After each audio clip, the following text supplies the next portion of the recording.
Tras la expulsión de los reyes en el año 509 a.C., la ciudad transformó sus estructuras.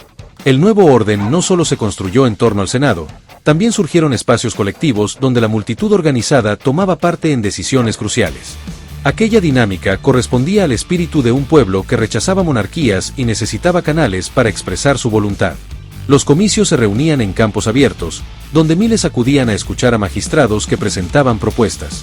Allí se decidían cuestiones de enorme trascendencia, aprobación de leyes, debate sobre la paz y la guerra, e incluso la selección de quienes ejercían cargos anuales. Cada reunión se convertía en un espectáculo de oratoria, tensión y expectativa.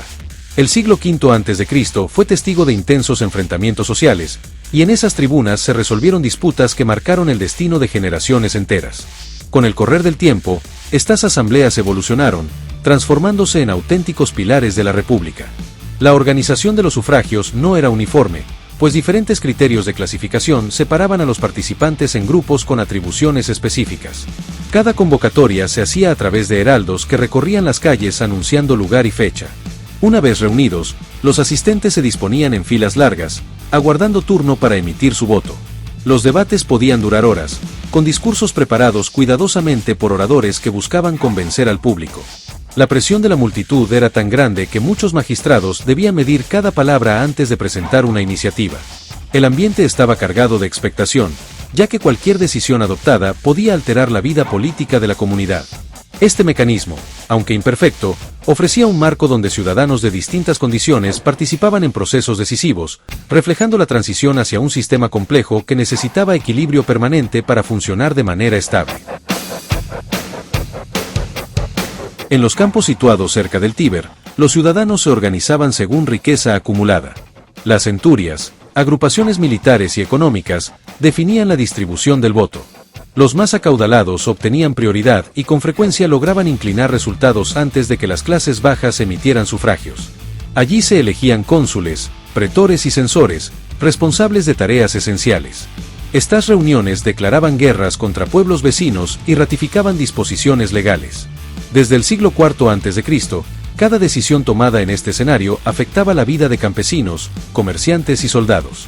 La desigualdad era notoria, pues quienes disponían de recursos dominaban los primeros turnos. Sin embargo, esa misma estructura generaba estabilidad, porque otorgaba a los sectores más poderosos un rol decisivo en la política. Con el paso de los años, esta asamblea se convirtió en un engranaje fundamental dentro del equilibrio republicano. La dinámica se caracterizaba por largas jornadas en el campo de Marte, donde los grupos se alineaban siguiendo un orden rígido. Los discursos se acompañaban de gestos solemnes, mientras los escribas registraban cada resultado. Los ciudadanos pobres rara vez veían su voto influir en el resultado final, pero su presencia reforzaba la legitimidad del proceso.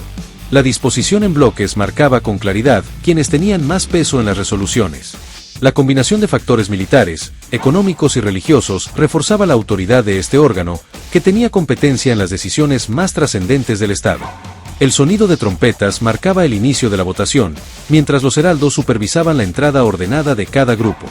La importancia de este organismo fue creciendo a medida que la expansión territorial multiplicaba las guerras y las decisiones sobre campañas bélicas. Durante esos momentos, el prestigio de los magistrados electos se consolidaba, porque el respaldo obtenido en esta reunión determinaba su legitimidad política y militar. Lejos de criterios económicos, existía otra reunión donde la pertenencia territorial definía participación. Los ciudadanos eran clasificados en tribus, cada una con voto propio. Allí se elegían cuestores, ediles y funcionarios de carácter administrativo, encargados de la gestión cotidiana de mercados, templos y finanzas. Desde el siglo III a.C., esta asamblea también validaba disposiciones jurídicas. El procedimiento consistía en convocatorias que reunían a grupos enteros provenientes de distintos distritos. La interacción entre campo y ciudad se reflejaba en la variedad de acentos, costumbres y posturas. Los debates giraban en torno a obras públicas, abastecimiento de cereales o supervisión de festividades religiosas. Sus decisiones no eran de carácter bélico, pero resultaban imprescindibles para el mantenimiento de la urbe. Cada votación fortalecía vínculos entre barrios y aldeas, consolidando un entramado político donde la población percibía que su participación tenía repercusión concreta. Estas reuniones se realizaban con frecuencia en plazas abiertas, adornadas con estatuas y altares, lo que daba solemnidad a las deliberaciones. La asistencia masiva reflejaba la diversidad de un pueblo que deseaba hacerse escuchar. Los oradores locales aprovechaban la ocasión para plantear quejas o promover proyectos que favorecieran a sus comunidades. Los ediles electos supervisaban mercados, espectáculos públicos y el orden urbano, mientras los cuestores controlaban ingresos del erario. Las medidas aprobadas aquí impactaban directamente en la vida diaria, pues abarcaban desde el abastecimiento de trigo hasta el cuidado de templos. Cada tribu votaba como bloque, lo que daba a regiones rurales la oportunidad de equilibrar la influencia de la capital. Con el tiempo, este organismo fue adquiriendo protagonismo en la política urbana, convirtiéndose en un espacio clave para la articulación de intereses territoriales. Su funcionamiento reflejaba la capacidad de Roma para integrar diferentes realidades en un mismo marco institucional sin perder cohesión interna. Durante los primeros siglos de la República, los sectores populares estuvieron excluidos de decisiones centrales. Sin embargo, en el año 494 a.C., los plebeyos se retiraron al Monte Sacro, reclamando reconocimiento. Aquella secesión originó un órgano propio, la Asamblea Plebeya. Reunida por tribus, esta institución elegía tribunos que protegían a la masa frente a abusos. Los plebiscitos, acuerdos votados allí, tenían inicialmente alcance limitado. Con el tiempo, especialmente tras la aprobación de la Ley Hortensia en el año 287 a.C., estas resoluciones adquirieron fuerza de norma general. El espacio se convirtió en escenario de luchas intensas entre campesinos endeudados y aristócratas reacios a ceder privilegios.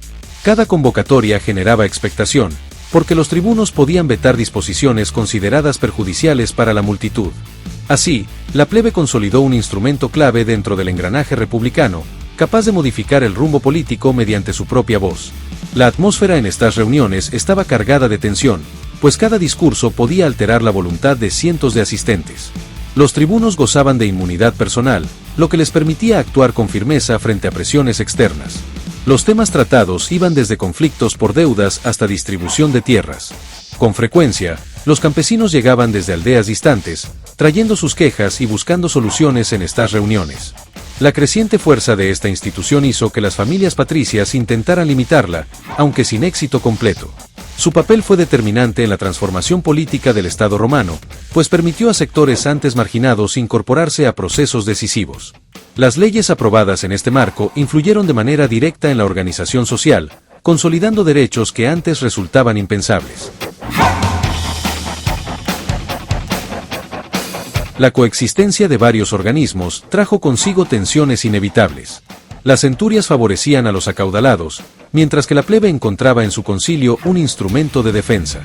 A menudo las disposiciones aprobadas en un espacio chocaban con lo resuelto en otro. Durante el siglo III a.C., la ampliación de territorios conquistados multiplicó las disputas, pues los beneficios obtenidos de campañas militares se repartían de manera desigual. Aristócratas exigían predominio, mientras campesinos reclamaban participación en tierras ganadas. Las asambleas se convertían en campo de batalla político, donde oradores desplegaban discursos encendidos para atraer simpatías. Los calendarios anuales se llenaban de convocatorias, algunas de ellas interrumpidas por presagios religiosos o tumultos provocados por sectores inconformes. La presión popular lograba en ocasiones imponer medidas favorables a quienes sufrían penurias económicas, lo que alteraba los equilibrios dentro del gobierno. Esta interacción constante moldeó una dinámica política cambiante y llena de contrastes.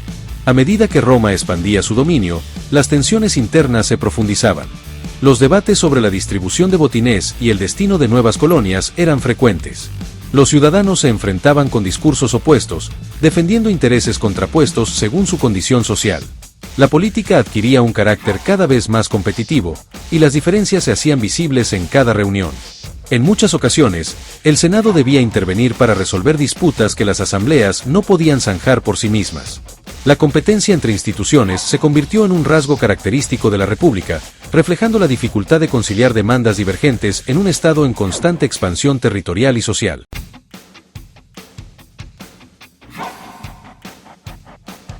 Con el inicio del siglo II a.C., el escenario político atravesó modificaciones profundas. El crecimiento territorial exigió mayor participación ciudadana, aunque las tensiones internas aumentaban. Los Graco, tribunos elegidos en estas reuniones, impulsaron reformas agrarias que desataron enfrentamientos. El tribuno Tiberio propuso en el año 133 a.C.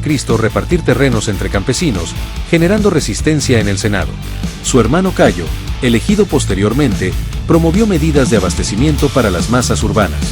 Ambos utilizaron los comicios como plataforma de acción, demostrando el poder de las asambleas para canalizar demandas.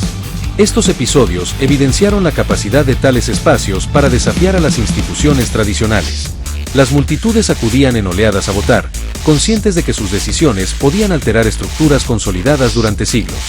Así, los órganos populares se convirtieron en actores imprescindibles del juego político romano. Los discursos de los Graco revelaban el nivel de descontento acumulado por sectores excluidos de beneficios. Las reformas agrarias buscaban limitar el control de latifundistas, lo que generaba intensos choques. Cada elección se transformaba en una prueba de fuerza entre aristocracia conservadora y defensores de cambios sociales. La sangre derramada en estas disputas demostró que el sistema institucional había alcanzado un punto crítico. A partir de entonces, los comicios se convirtieron en escenarios cada vez más decisivos, donde se jugaba el rumbo de la República en medio de enfrentamientos abiertos.